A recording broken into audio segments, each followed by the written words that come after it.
Hello, I'm Joe McDermott, and I'm proud to be your senator from the 34th District, representing West Seattle, White Center, Berrien, and Vashon and Maury Islands. I'm back in Olympia again for the 2010 legislative session. When we left Olympia last session, we'd plugged a $9 billion budget shortfall by cutting $4 billion in vital government programs and cutting planned raises for state employees, using $3 billion in federal stimulus funds, and drawing $1.5 billion from our reserves and fund transfers.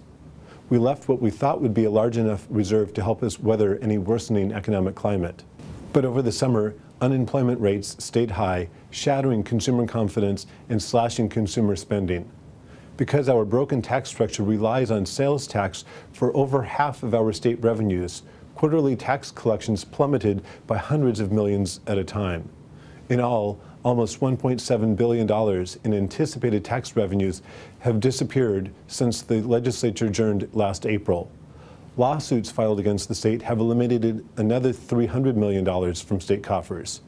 And increasing demands on the education and prison systems and our state-funded health care for the working poor added another $650 million in increased costs.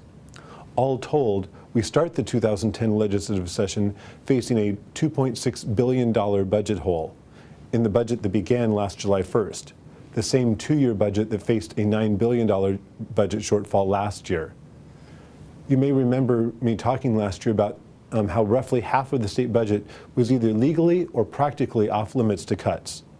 For example, the state cannot legally eliminate most core education programs. This year, after so many eligible programs were cut in 2009, and with new mandates attached to federal stimulus funds that we used, 70% of this year's budget is untouchable. The places from which we can cut are limited to a small portion of the budget, and there are absolutely no easy choices. Most of our state's corrections budget could legally be eliminated. Or we could legally cut another $850 million out of our K-12 system. Our state's colleges and universities sustained massive cuts in 2009, and we could legally cut millions of dollars more. Or we could eliminate our state's safety net for our most vulnerable citizens. These options will create devastating effects for our community and slow our economic recovery. While I do believe that there lies an opportunity to rebuild government and find new ways to deliver programs more efficiently, I know that cuts and efficiency measures will not be enough. We must end or amend tax preferences that no longer create jobs, but again, that will not be enough.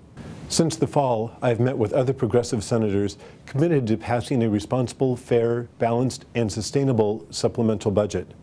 We are examining revenue proposals that meet our three shared principles. First, any new tax implemented must tax those who can afford to pay more.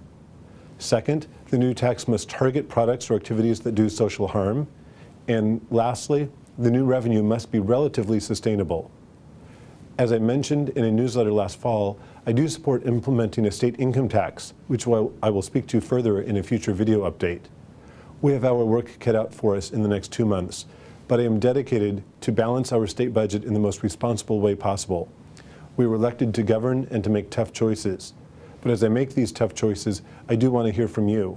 Please don't hesitate to contact me. My contact information is listed at the end of this broadcast. It is an honor to serve you. I'm Joe McDermott, your 34th District Senator. Thanks for watching.